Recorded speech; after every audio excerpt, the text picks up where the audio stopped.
오늘 주보에 존 파이터 목사님의 삶을 허비하지 말라라는 책의 내용을 좀 소개를 했습니다. 어릴 때 목사님인 아버지의 그 설교 가운데 인상 깊게 들었던 내용을 말하고 있는데요. 교회가 수십 년간 기도해 오고 있었던 한 노인분이 있었다는 것입니다. 그렇게 교회가 성도들이 기도하는데도 불구하고 그의 마음은 커다란 바위처럼 꿈쩍도 하지 않았습니다. 그런데 어느 날 어떤 연유인지 이 노인분이 예배를 드리고 있는 교회에 나타나게 됐습니다. 그리고 예배를 마치고 또 찬송을 부를 때에 이 노인이 목사님인 자기 아버지에게 다가가서 손을 잡았습니다. 그 광경을 보고 모든 성도들이 깜짝 놀랐습니다.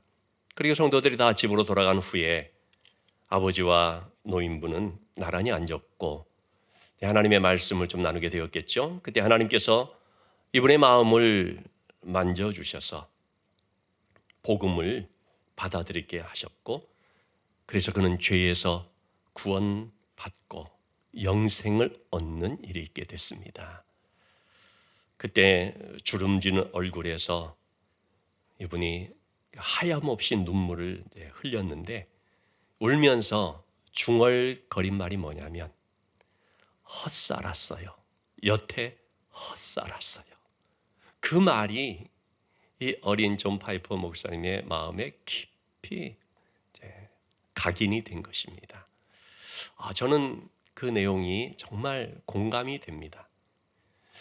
제가 부목사로 있을 때 한 연세 드신 집사님이 있었는데요. 거의 한 70여 평생, 한 6, 70년을 열심히 절에 다니면서 불공을 드리면서 그렇게 하셨던 분인데 늦게 교회를 나오게 된 거죠. 그 자녀들이 아들은 변호사로서 좀 그때 당시 이름이 알려진 그런 분이었고, 또 큰 딸도 또 변호사가 되어서 당시 구청장을 나중에 구청장을 했고, 막내 아들도 모스크바 국립대학을 유학을 해서 공부도 하고 그런 집안 그 어머니인데요. 성남에 있으면서 송파로 매일 새벽같이 새벽 예배에 빠지지 않고 다녔던 분입니다. 가끔씩 신방을 하고 또 자녀들을 위해서 기도 부탁할 때마다 늘 기도하고 하면서 대화를 좀 나누는 일이 있었는데, 그때마다 이분이 하신 말씀이, 목사님, 왜 내가 이렇게 늦게 예수를 믿어서 그동안에 지나온 세월이 얼마나 안타깝고 아까운지, 그야말로 지금 예수 믿기 전에 모든 삶은 헛산 겁니다. 그 얼마나 그 얘기를 많이 했었는지요. 제가 참 그 말을 들을 때마다 그 마음이 이해가 됩니다. 이제 조금 연세가 든 가운데 비록 좀 늦게나마 예수 믿게 된 것이 다행이지만, 예수 믿고 이렇게 기도 생활하면 할수록 좀 더 젊은 나이에 그 좋은 시절에 주님도 잘 섬기면서 주님의 일을 하면서 그렇게 생활했으면 얼마나 좋았을까. 그 회환, 그 아쉬움, 안타까움이 너무나 깊이 묻어있는 것입니다. 여러분, 우리가 주님을 만나서 구원받기 전까지는요, 헛산 것입니다. 그 어떤 분이든 지위고하를 막론하고 반드시 예수 믿고 구원받아야 됩니다. 그때부터 진짜 사는 것입니다. 그게 정말 생명의 삶이기 때문이죠. 오늘 우리는 본문의 말씀을 통해서 믿음으로 구원받은 한 여인에 대해서 보게 됩니다. 그 여인은요, 무너질 여리고성에 살고 있었던 신분도 좀 비천한 기생인 라합이었습니다. 그런데 그는 그 믿음을 통해서요, 아주 담대한 결단, 아주 위대한 결단을 합니다. 그가 가진 믿음이 어떤 것이었나, 두 가지 내용을 좀 살펴보고자 합니다. 먼저 그의 믿음은 하나님이 온 세상의 주관자, 주권자임을 아는 믿음입니다. 여호수아가 가나안 땅을 이제 정복해 가게 되는데, 첫 번째 성인 여리고 성을 정복하기에 앞서서 그 성의 상태가 어떤지 민심이 좀 어떤지 살펴보기 위해서 정탐꾼을 보냅니다. 정탐꾼이라는 것은 좀 좋게 말해서 정탐꾼인지 사실은 스파이, 간첩이죠. 그들을 보내서 여리고성에 지금 상황이 어떤가를 한번 보고 오도록 했습니다. 그 정탐꾼들이 여리고성으로 몰래 잠입해 들어갔습니다. 그리고 어디로 갔느냐? 기생 라합의 집으로 갔습니다. 이 라합의 집은 당시에 성벽 위에 세워진 나그네들이 많이 오고 가는 여관과 같은 곳이었다고 합니다. 그러니까 한마디로 그것은요, 민심의 동향을 잘 파악할 수 있는 곳이었습니다. 그곳으로 이제 간 거죠. 그런데 그만 그들의 정체가 노출이 돼 버렸습니다. 발각이 된 것이죠. 군사들이 추격해 오게 됐습니다. 여러분, 정탐꾼이라는 사실을 들키면, 그걸 알게 되면 어떻게 됩니까? 당연히 신고해야죠. 수상한 사람이 있어도 신고하고, 신고하면 또요, 포상도 받습니다. 여러분, 작년에 아마 화성에 있는 수원 공군기지인 것 같은데요, 전투기들이 그 이착륙하는 것을 몰래 찍었던 그 중국의 그 10대들이라고 그래요. 사진이 나오지 않나요? 그 공군 부대의 그런 모습들을 몰래 촬영했던 그런 사람들이 있었습니다. 그러니까 붙이는 중국 공안이었다는 것이 밝혀지고 있는데, 하도 수상쩍으니까 그들에 대해서 신고를 했습니다. 신고했더니 포상금이 나왔는데요, 물어봤습니다. 얼마 나왔냐고. 그랬더니 2천만 원이 나왔답니다. 그분이 바로 우리 교회 집사님입니다. 누구라고 얘기는 안 하겠습니다. 몰래 가가지고 집사님 한턱 내. 그러면 곤란하잖아요. 일부 예배 때 얘기를 했더니 웃더라고요. 그분이 이제 김모 집사님이라고 말하겠습니다. 여러분, 이렇게 신고하면 포상금도 받습니다. 안 하면은 처벌받죠. 참 국가의 입장에서 볼 때에 반역자가 되는 거 아닙니까? 근데 여러분, 라합이 어떻게 했습니까? 이 정탐꾼들을요, 몰래 숨겨주고 추격해온 군사들을 따돌려 버립니다. 깜짝 놀랄 일입니다. 그럼 라합이 왜 그런 선택을 했을까요? 그 정탐꾼들에 대한 동정심 때문에 그랬을까요? 아니면 하층민으로서 사회적인 어떤 불만 요소가 있었기 때문에 그랬을까요? 그거 아닙니다. 정탐꾼들을 본 것이 아니고요, 정탐꾼들 뒤에 누가 있는 걸 봤습니다. 누굽니까? 하나님이 계신 것을 봤습니다. 이 사람들을 보낸 그분이 누군가, 그 백성들과 함께하는 그가 누군가, 이걸 보게 된 것입니다. 알게 된 것입니다. 9절 10절 말씀입니다.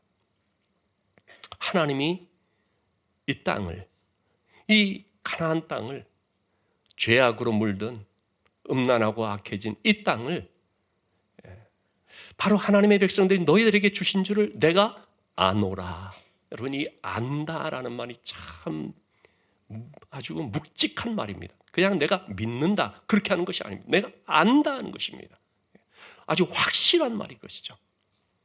우리가 너희를 심히 두려워하고 이 땅의 주민들이 다 너희 앞에서 간담이 지금 놓고 있는데 왜 그런가? 들었기 때문입니다.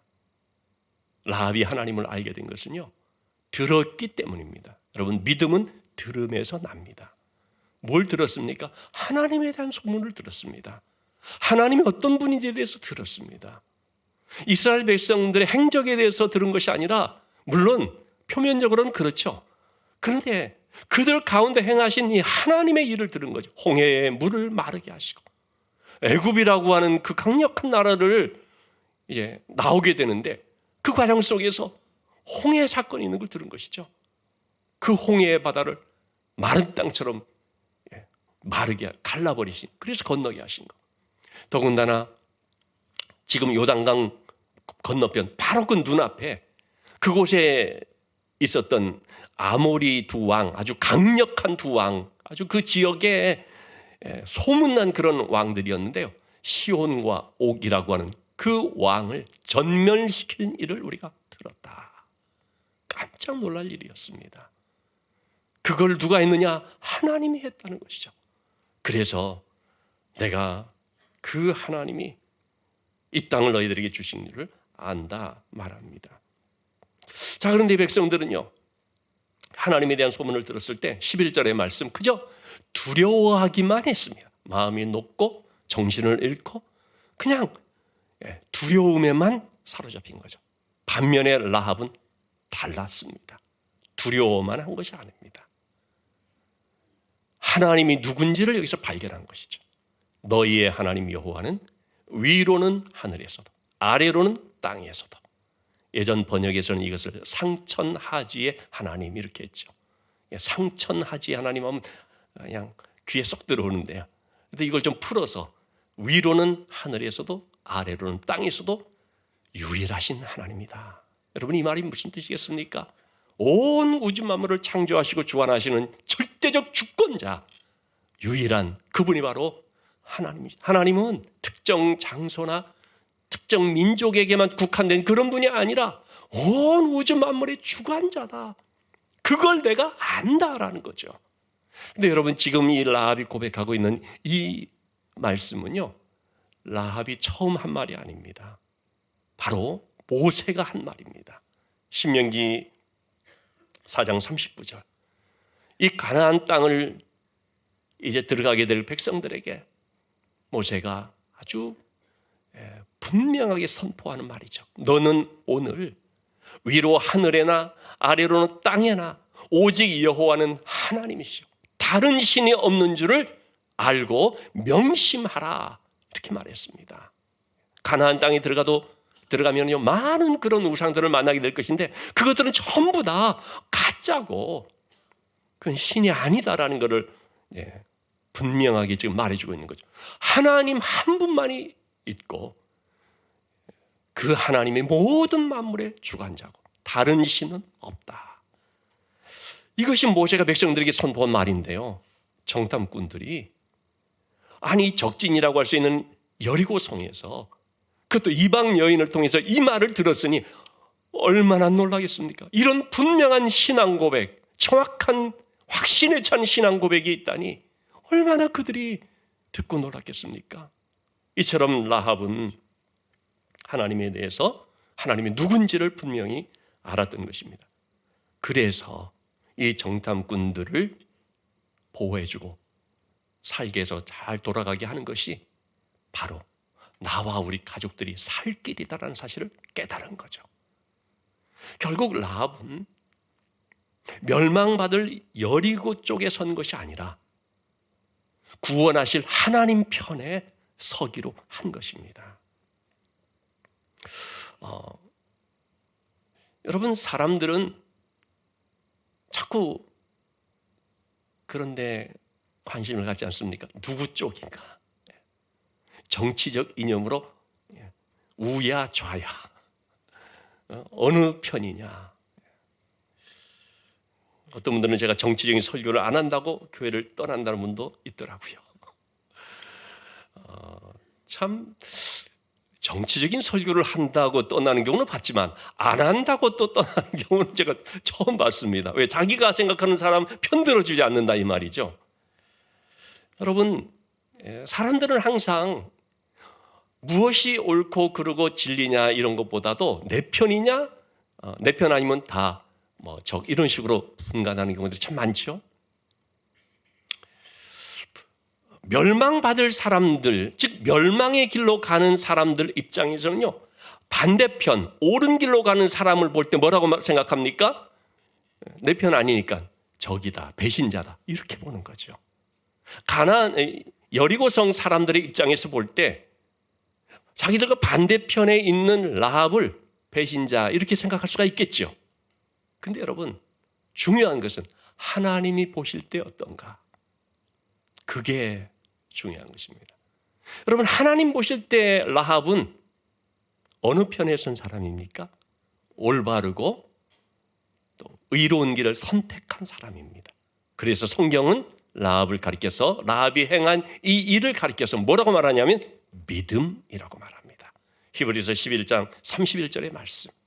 믿음으로 기생 라합은 정탐꾼을 평안히 영접하였다.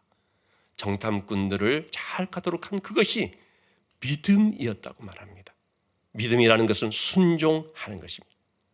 그냥 알기만 하는 것이 아니고요, 순종하는 것이고, 순종하는 자가 구원을 받습니다. 순종하지 아니하는 자는 멸망을 받는 거죠. 그래서 라합은 순종하지 않는 사람들과 함께 멸망하지 않았다라고 말합니다.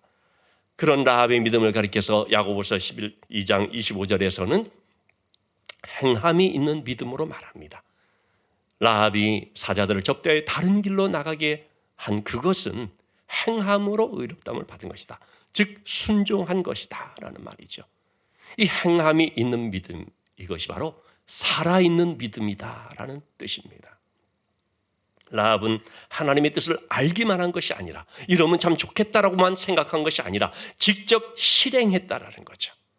그런 실행하는 과정 속에는 결단이 필요하고 용기가 필요하죠.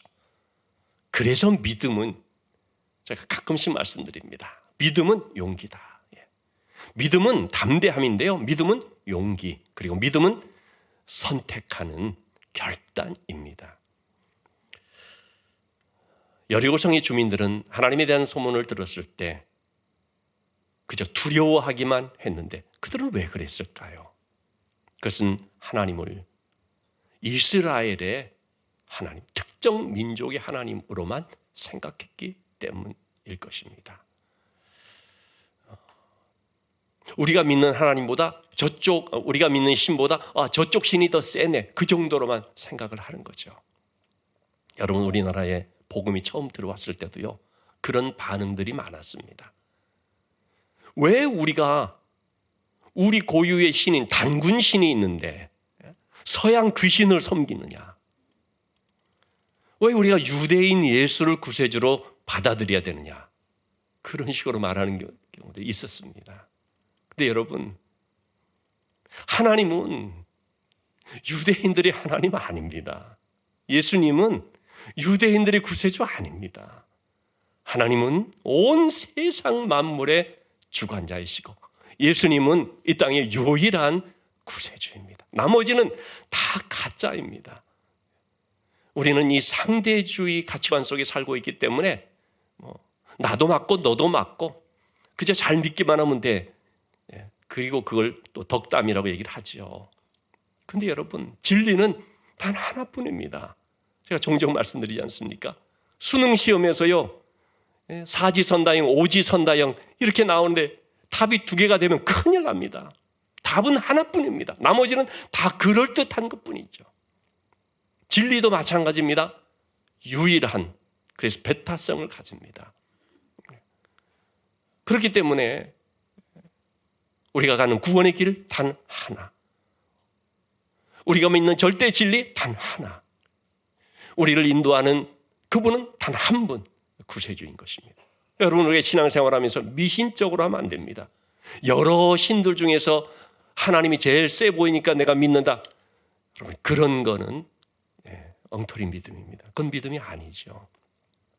오직 여호와 하나님만이 온 세상의 주관자이시고 모든 만물을 다스리시는 주권자라는 사실을 믿는 것, 그것이 올바른 믿음입니다. 라합의 믿음이 바로 그런 믿음이었습니다. 그리고 두 번째로 라합이 가진 믿음은 어떤 믿음이었느냐? 하나님의 이 구원의 약속을 믿는 믿음이었습니다. 하나님이 살아계신 것을 믿는 것도 물론 귀하죠. 그러나 더 중요한 것은 바로 하나님이 구원의 하나님이라는 사실을 믿는 것입니다. 즉 하나님의 이 구원에 대해서 우리가 믿는 것입니다. 라합은 정탐꾼들에게 말합니다. 여리고가 무너지게 될 그때에 우리 가족들을 구해달라 요청합니다. 12절 13절의 말씀입니다. 청하노니 그랬죠. 이 성이 무너지게 될 때에 나와 부모와 남녀 형제와 모든 우리 친족들, 속한 사람들, 우리 목숨을 죽음에서 건져내라. 그러자 정탐꾼들이 분명하게 약속을 합니다. 18절 19절의 말씀에 어떤 증표를 말하느냐면 우리가 이 땅에 들어와서 이 성이 함락되게 될 때에 우리를 달아내린 이 창문에다가 붉은 줄을 매어라. 이 붉은 줄이라는 것이 이 집은 라합의 집이다라는 걸 나타내는 증표가 되는 거죠. 붉은 줄을 매어서 너의 부모 형제 가족들을 다 이 집으로 모으라. 그러면 누구든지 이 집에 있는 자는 다 살게 된다는 것입니다. 그러나 이 집을 나가서 이 집 밖으로 가버리면 그러면 구원함을 받지 못한다. 그건 우리 책임 아니다. 이제 그 얘기를 하면서 이 집에 있으면 다 살 수 있다. 그 얘기를 하는 것입니다. 여러분 그랬을 때 라합이 어떻게 했겠습니까? 가족들에게 전했겠죠. 우리가 살 길이 있다. 바로 여기 모이면 내가 붉은 줄을 매달게 되는데 이 집에만 있으면 우리가 다 산다. 그러나 여기 오지 않으면 다 죽는다. 얘기를 했겠죠. 그리고 여리고 성이 무너졌을 때 가족들이 그 약속을 믿고 다 모였습니다. 자, 여러분 중요한 것은 약속이라는 것입니다. 정탐꾼과 라합이 맺은 약속, 언약의 증표로 준 것이 붉은 줄이었던 거죠. 그래서 6장 22절 23절에 여리고 성이 무너진 그때에 정탐꾼들이 들어가서 라합과 그의 부모와 형제와 모든 속한 친족들을 다 이끌어내어서 그 멸망하는 자리에서 이끌어내어서 살게 되었고 구원함을 받게 되었다고 말하고 있습니다. 여러분 이것은 출애굽할 때 유월절 어린 양의 피를 연상시키는 말씀이죠. 출애굽할 때도 그 집에 양의 피가 발라진 집은 심판하는 천사가 가면서 양의 피가 발라진 것은 통과했습니다. 그곳은 심판하지 않고 지나가면서 그 집에 있는 사람은 다 살아났습니다. 그때 산 것이 증표 때문입니다. 양의 피라고 하는. 왜냐하면 하나님이 모세를 통해서 약속했거든요. 양의 피를 바른 집은 내가 살린다. 내가 구해낸다. 그 피라고 하는 것은 속죄 제물을 뜻하는 것인데 그 피가 결국은 증표가 되는 것입니다. 마찬가지로 여러분 라합의 집도 그와 같은 붉은 줄을 매어 달므로 그 집에 있는 자가 다 살아나게 됐습니다. 창세기 19장 14절에도 보면은요, 소돔과 고모라 성이 멸망을 당할 때에 천사가 롯에게 말하죠. 너희 집에 있는 사람들을 다 이끌어내라. 그런데 여러분 그 말을 들은 가족들 중에 사위들은 농담으로 여겼다고 했거든요. 그러니까 어떻게 됐습니까? 그 말을 듣지 않고 떠나지를 않았습니다. 떠난 자들은 다 살아났지만 그 딸들은 살아났지만 사위들은 농담으로 여겼으니까 그만 멸망을 당하게 되었죠. 가족이라고 해서 다 구원받는 것이 아닙니다. 약속을 믿는 자가 구원을 받는 것입니다. 약속을 믿지 않으면 구원받지 못하는 불행이 있게 됩니다. 하나님께서는 여리고 성이든 소돔과 고모라든요 멸망하는 그곳에서도 구원의 길을 주십니다. 라합의 경우 그 구원의 길, 구원의 증표가 뭐였습니까? 붉은 줄이었습니다. 그리로 오면 다 살아난 것이기 때문에 그것이 다 모여야 됩니다. 근데 여러분 이 붉은 줄이라는 것을 오해하면 안 됩니다. 그건 마치 부적과 같은 것 아닙니다. 그 줄이 무슨 튼튼하고 강해서 붙잡고 있으면 살 수 있다. 그런 거 아닙니다. 붉은 줄이라는 것은 약속의 표시입니다. 구원한다는 약속의 표시입니다. 라합의 집은 마치 노아의 방주와도 같다고 할 수 있습니다. 노아가 홍수를 대비해서 방주를 만들었지 않습니까? 때가 되어 홍수가 쏟아질 때 방주로 들어오는 자는 다 산다고 얘기를 했습니다. 그러나 노아의 가족들과 짐승들만 들어와서 그들만 살았죠. 아무리 홍수가 일어나도 방주 안에 들어가기만 하면 사는 것인데 그거를 믿지 않는 사람들은 그만 살지 못했던 거죠. 라합의 집도 마찬가지인 거죠. 그 집에만 들어가면 살게 되는 것입니다. 여러분 멸망당할 우리 모든 사람들 우리가 다 하나님의 진노 가운데 멸망당할 수밖에 없는 사람들이었죠. 근데 우리가 살 수 있는 길을 하나님이 주셨지 않습니까? 어떻게 하면 산다고 했습니까? 들어오기만 하면 산다고 그랬습니다. 라합의 집에 들어와 있으며 사는 것처럼, 노아의 방주로 들어가면 사는 것처럼 들어오기만 하면 사는데, 누구에게로 우리가 들어가면 됩니까? 주님께로입니다. 그래서 주 안에 있으면 우리가 사는 것입니다. 주님 안에만 있으면 안전하고 구원의 산성이 되시고 피난처가 되는 거죠. 주님 안에 있다는 것은 무슨 뜻입니까? 십자가를 붙드는 것을 말합니다. 십자가의 그 피를 의지하는 것을 말합니다. 붉은 줄이라고 하는 이 말이 좀 원어적으로 말씀을 좀 드린다면, 붓다라는 말이 샤니라는 말인데 피라는 뜻이고요. 줄이라는 말이 가부라는 말인데 소망과 약속을 뜻한다고 합니다. 그러니까 이 붉은 줄이라는 것은요, 붉은 피로 이루어진 언약의 표시라고 하는 것입니다. 여러분, 십자가가 뭡니까? 십자가가 바로 예수님의 피로 우리를 구원하신다는 언약의 표시입니다. 여러분, 십자가는 부적 아닙니다. 그냥 목에만 걸고 있으면 무슨 애군을 물리치고, 절대 그런 거 아니죠. 하나님의 말씀이라는 것이 그냥 들고만 있어도 뭐 그냥 든든하고, 절대 그런 거 아닙니다. 하나님 말씀을 읽어야 되는 거죠. 십자가라는 걸치는 것이 아니라 십자가는 믿는 것입니다. 십자가는 마음에 영접하고 그 십자가의 은혜를 나에게 주시는 그 약속의 말씀으로써 잘 영접하는 것, 그것이 십자가의 믿음이거든요. 십자가는 한마디로 뭐냐? 하나님께서 우리의 모든 죄를 다 용서하시고 구원하신다고 하는 언약의 표시입니다. 여러분, 우리가 뭘 믿습니까? 약속을 믿습니다. 신약, 구약이라고 하지 않습니까? 성경을 약이라는 건 약속이라는 말이거든요. 우리가 눈으로 봤기 때문에 믿는 것입니까? 뭐 체험을 했기 때문에 믿는 것입니까? 그것이 아니라 약속을 영접해서 믿는 것입니다. 그래서 우리는 지금까지도 그랬고 앞으로도 마찬가지입니다. 안 보여도 믿고 나가는데 하나님의 약속을 믿는 겁니다. 내가 너에게 이렇게 해주겠다. 그 하나님이 신실하신 분임을 믿고 하나님의 그 약속, 하나님의 말씀을 그대로 믿는 것, 이것이 믿음이라고 할 수 있습니다. 그래서 믿음은 말씀을 믿는 믿음이 바른 믿음이라고 할 수가 있는 것이죠.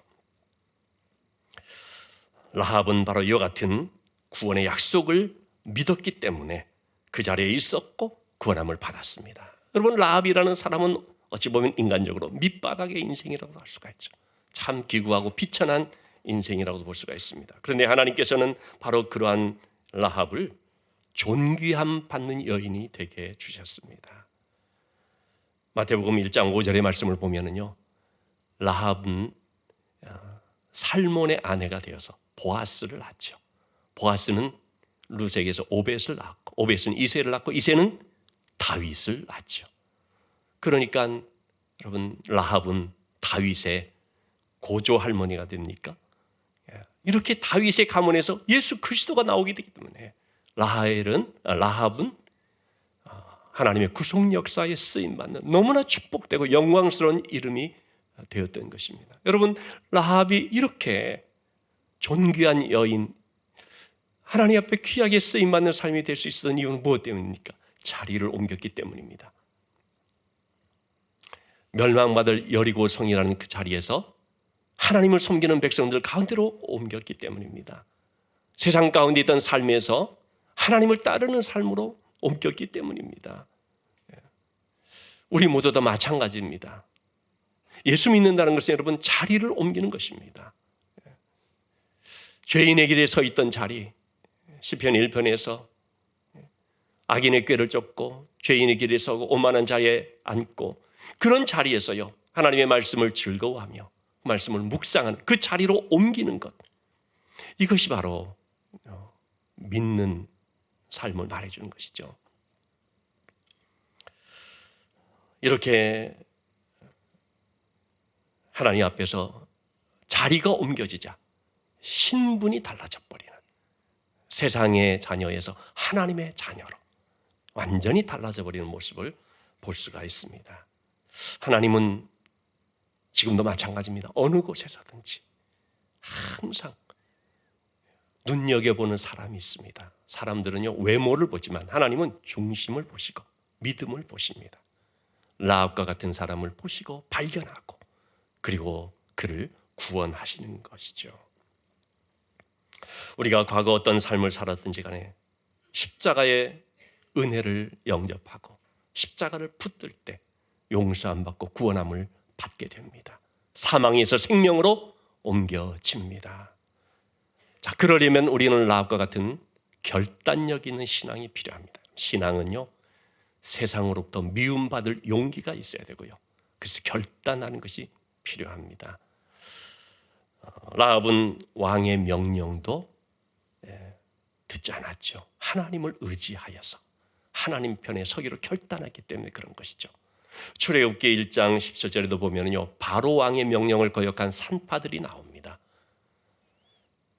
그래서 왕의 명령을 어기고 바로 왕이 유대인의 남자아이가 태어나면 히브리의 남자아이가 태어나면 다 죽여라 그랬는데 산파들은 왕의 명령을 어기고 남자아이들을 살렸습니다. 왜 그랬습니까? 하나님을 경외했기 때문입니다. 여러분, 왕과 세상을 두려워하지 않는 것은 하나님을 경외함 때문인 것이죠. 마찬가지로 다니엘과 세 친구도요, 왕의 명령을 거역해서 신상에 절하지 않고 또는 하나님 앞에 기도하는 삶을 살았죠. 결과 풀무불에 사자굴에 들어갔습니다. 그러나 하나님께서 그들과 함께 해주시고 그 가운데 동행해 주셨죠. 하나님을 경외하는 자, 세상을 두려워하지 아니하고 세상 어떤 권세자의 말을 두려워하지 아니하고 진정으로 하나님을 두려워할 줄 알고 하나님을 경외하는 자에게 하나님께서는 그처럼 함께 해주시는 것을 보게 됩니다. 결론의 말씀입니다. 여러분, 우리는 흔히들 하는 말이 줄 잘 서야 된다 하지 않습니까? 맞는 말이라고 봅니다. 줄 잘 서야 됩니다. 그런데 어떤 줄을 서야 되느냐 하는 거죠.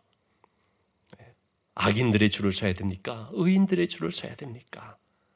멸망당할 여리고 쪽에 서야 됩니까? 아니면 구원의 하나님 쪽에 우리가 서야 되는 것이겠습니까? 세상의 줄을 붙잡으면요, 한순간은 편하고 재미있을지는 모르지만 여러분, 그 줄은요, 썩은 동아줄과 같은 것입니다. 한순간 뚝 끊어지는 것입니다. 이거 아닌데 하는 순간 이미 늦은 것입니다. 세상의 줄을 붙잡고 순간에 쾌락에 빠져서 잘못된 선택을 하는 어리석은 인생이 아니라 생명줄이 되시는 십자가를 붙잡고 하나님의 그 구원의 줄을 붙잡고 그리고 구원받을 뿐만 아니라 하나님께서 함께 하시는 복된 삶을 사는 지혜로운 우리 모든 성도들이 될 수 있기를 주님의 이름으로 축원합니다. 우리가 하나님의 말씀을 붙든다는 것은 십자가의 은혜 안에 사는 것입니다. 여러분, 우리가 십자가의 은혜 안에 살아야 용서할 수 있습니다. 진정한 사랑을 할 수 있습니다. 왜냐하면 십자가가 바로 그 은혜이기 때문에. 하나님의 말씀을 붙들고 산다는 것은 진리 가운데 사는 것입니다. 거짓과 불법과 편법이 난무하는 세상 속에서도요, 우리가 하나님의 말씀을 붙들고 살 때 정직하고 의로운 삶을 살 수가 있고 의의 길로 갈 수가 있는 것이죠. 우리가 그렇게 십자가의 은혜 안에 살면서 하나님의 말씀을 붙들고 살면 하나님은 우리의 목자가 되어 주십니다. 우리의 삶에 함께 하시고 가는 길을 인도하시고 의의 길로 인도하시고 영혼을 소생시켜 주시고 우리에게 필요한 모든 것들을 예비하시사 공급해 주시는, 은혜 주시는, 또 함께 하시는, 도우시는 귀한 손길이 우리 가운데 있는 것입니다. 여러분, 이 시간에 우리 함께 말씀을 기억하시면서 우리의 삶이 세상 편에 서는 것이 아니라 세상 가치관에 줄을 대는 것이 아니라 하나님 편에 서서 십자가 은혜 안에 머물면서 하나님의 약속의 말씀 붙들고 삶으로 목자 되신 하나님이 인도하시는 복된 삶을 살 수 있게 해달라고 우리 한번 합심하여 함께 기도하시겠습니다.